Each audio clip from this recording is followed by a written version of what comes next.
Alright guys, so yesterday I did a bunch of fiddling around with this guy to try and get not only the case feeder to work, but to get the action to run a bit smooth. Of course, my auto drum, we all had issues with certain things, and boy, this thing gave me some fits, but it's working fine now.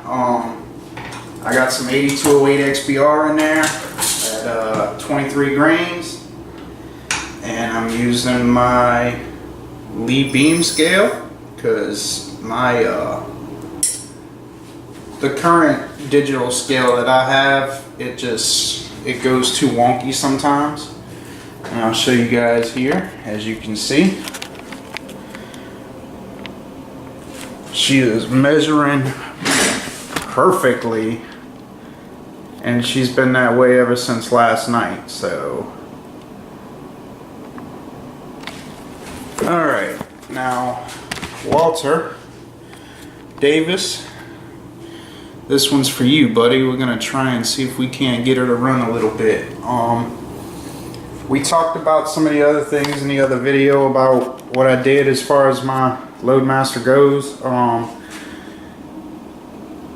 I have that billet turret head on with this plate, and what happens is with the billet turret head, you get this guy cinched in nice and tight, you get your dies where they need to be, then you take some Allen screws, these Allen screws, you tighten them down, it forces the plate up a little bit against the dies, and as the dies are pushing down, you can basically take this guy out right here and toss it away. So of course there's 5 Allen screws all the way around. I really didn't tighten this one back here because there is no die there. So, and I got the halo light underneath here. I haven't had any issues with it priming. Of course, if you notice underneath, I don't know if I'm gonna have to turn the lights off or not, but you can see them. These are screws that the gentleman Mike Reloading Bench puts in his billet turret heads. And if you notice, let's see if I can do this while holding the camera. Sorry if it's shaky, but when you pull the turret head up, those screws make a solid contact. Let me turn the light off.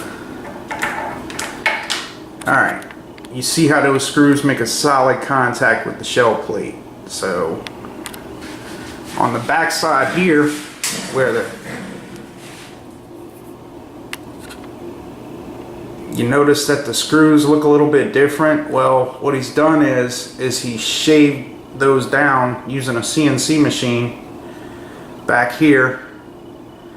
That way your ejector plate doesn't get hit by the screw, and he did the same thing back there with the other one so it doesn't smush your priming arm. Now, I did smush my priming arm, and that was my fault because I did not put the billet turret in the proper place. In his instructions, you'll see, if you happen to have it, and I don't want to take it off right now, maybe I'll do it another day, but there's a little, like, I guess it's a notch, but there's a little thing that sticks up on top of the billet head, and that indicates where he wants you to set the billet as far as the set screw goes. That way those 2 milled out screws won't affect your ejector plate or your priming arm. So alright, I'm gonna see if I can't get you guys back set up, and I'll try and run it a little bit. Give me 1 minute. Alright, so I loaded the case feeder with 10 cases. We'll see how it feeds. Last night, after I had actually loaded 48 rounds last night, just doing my best to try and get the case feeder to work, I looked at the Lee instructions, and of course it says that most rifle cases, the case feeder is not going to feed it because it tips them. But Lee did come out with the universal case feeder. I'll hope to have a video on that next week because I went ahead and ordered it. Since I'm going to be doing 9mm on this too, I ordered my 9mm shell plate, and just be looking forward to that video. There's a couple other things coming from Midway also. I went ahead and took advantage of that free shipping if you buy, you know, $150 worth of powder and primers, which there were some powders that they didn't have that I wanted, but that's another story. So, all right, so let's see if we can get it to feed properly. First one's gonna tip, so.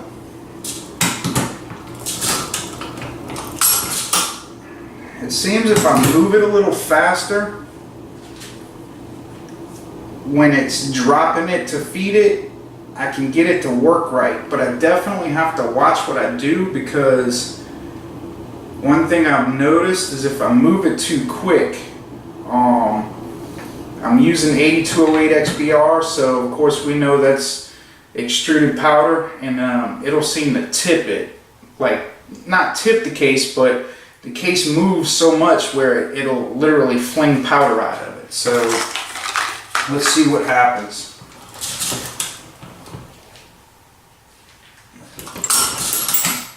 It took that one. I need to make sure that there's a primer in this guy. There is. I check that as often as I can, guys. I mean, I'm doing everything I can to check everything, so.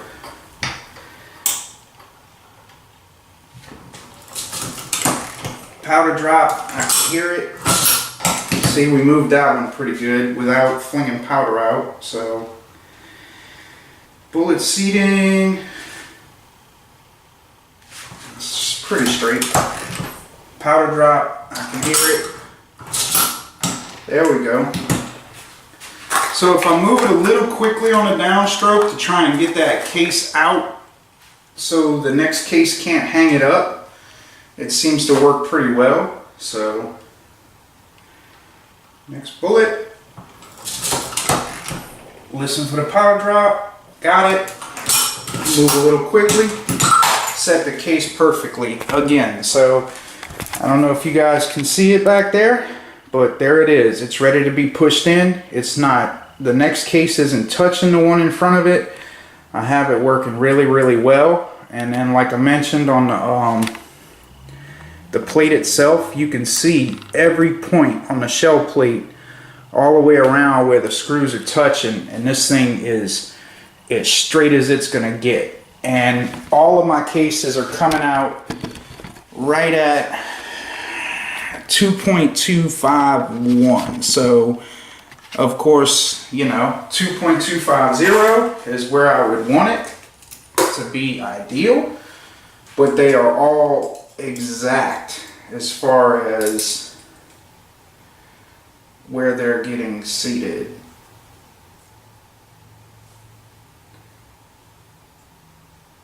Let's see.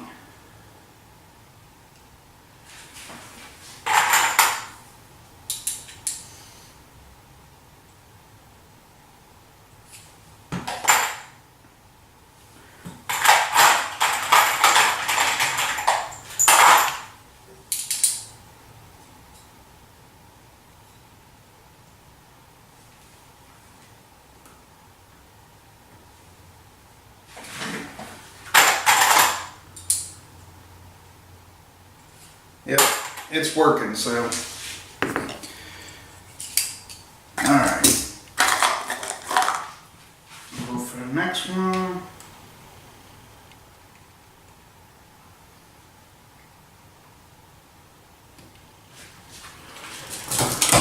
Powder drop. A little quick on the downstroke. Work. We'll check this guy too.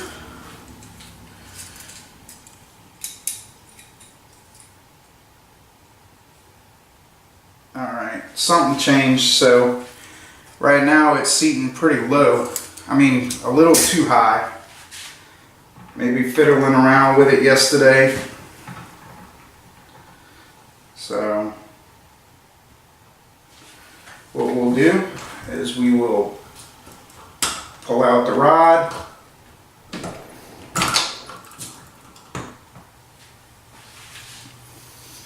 And I will remove this guy. There's no powder in it, but I don't want it to drop powder and keep crushing the case. And I'll remove this one back here because it hasn't been primed yet and I don't want to prime it yet. So let's see.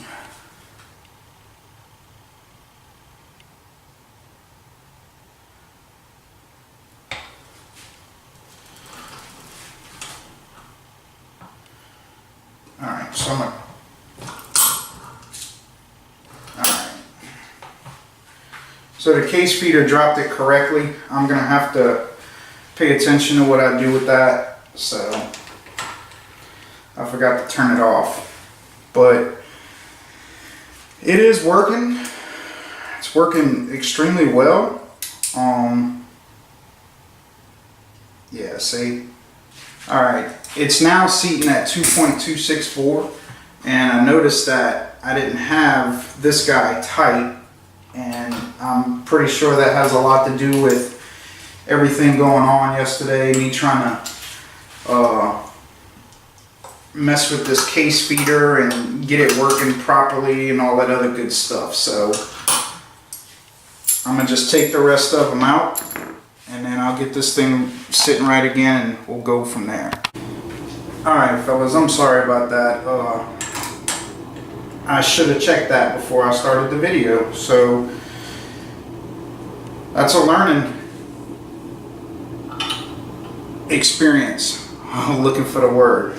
But yeah, that's a learning experience. So I went back and checked the ones that were made and, oh, excuse me, they were a little bit long. So I just went ahead and reseated them. I pulled out, you know, the pin back there underneath so it wouldn't rotate around. What I did was went ahead and put the case back that was back there to be primed back in it. So the case is primed, ready for a powder dump. I can hear the powder. Yeah, she put it on there like she's supposed to. So I think I might have figured out how to use it. I need to go ahead and readjust my little tabs that keep everything back on the press. So we got a bullet seated. She fed it perfectly. Didn't fall.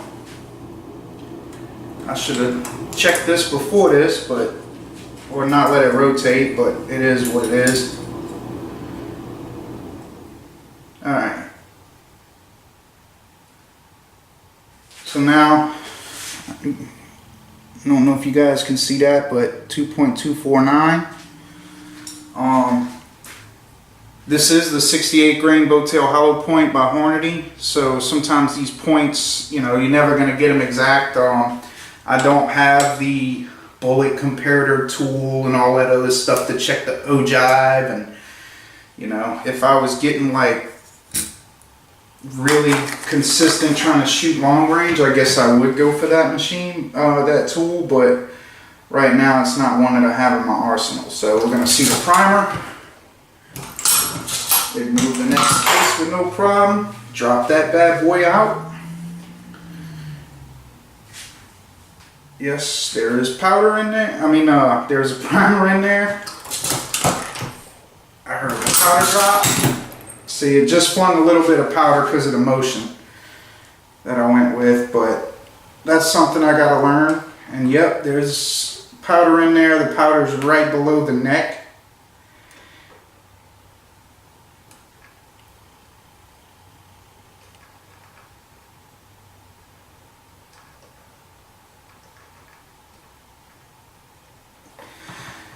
Still fight with getting these bullets on here straight, so.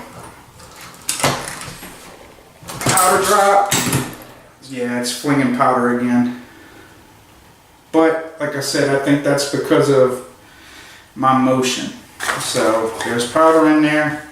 There's no more cases in the case feeder.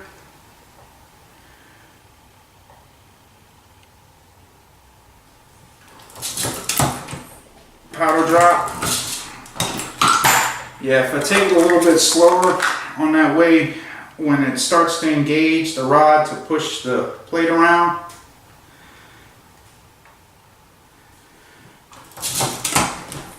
powder drop.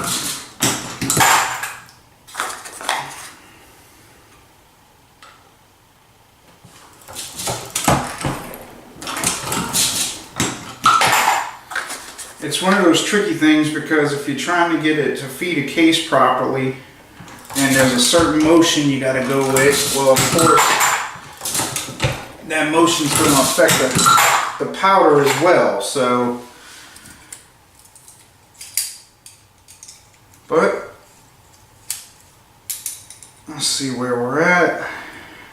Yep, see 2.248. So, and then the other thing I've been doing, I've been taking this guy about every 5 or so, dropping them in there, making sure they work, not having any issues with them. Of course, this one, there we go. So, but she was flush, not sticking out, dropping in with no problem. So that's the first time I've been able to use my Loadmaster. It's working really well. I love it.